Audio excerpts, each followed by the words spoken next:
بسم اللہ الرحمن الرحیم۔ السلام علیکم ورحمۃ اللہ وبرکاتہ۔ عابد راجہ چینل کی طرف سے آج میں اپنے دوستوں کو رسول اللہ صلی اللہ علیہ وآلہ وسلم کا ایک فرمان بتاؤں گا کہ شیطان کس ہاتھ سے کھلاتا اور پلاتا ہے۔ حضرت عبداللہ بن عمر رضی اللہ تعالیٰ عنہ فرماتے ہیں کہ نبی اکرم صلی اللہ علیہ وآلہ وسلم نے ارشاد فرمایا، جب تم میں سے کوئی کھائے تو اپنے دائیں ہاتھ سے کھائے اور جب پیے تو اپنے دائیں ہاتھ سے پیے، بے شک شیطان اپنے بائیں ہاتھ سے کھلاتا اور اپنے بائیں ہاتھ سے پیتا ہے۔ ابی داؤد کی حدیث ہے، یعنی شیطان اپنے بائیں ہاتھ سے کھاتا ہے اور اپنے بائیں ہاتھ سے پیتا ہے۔ اس لیے آپ جب بھی کھانا کھائیں دائیں ہاتھ سے کھایا کریں اور دائیں ہاتھ سے ہی پیا بھی کریں۔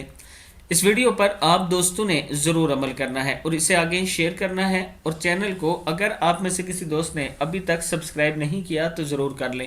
السلام علیکم ورحمۃ اللہ وبرکاتہ۔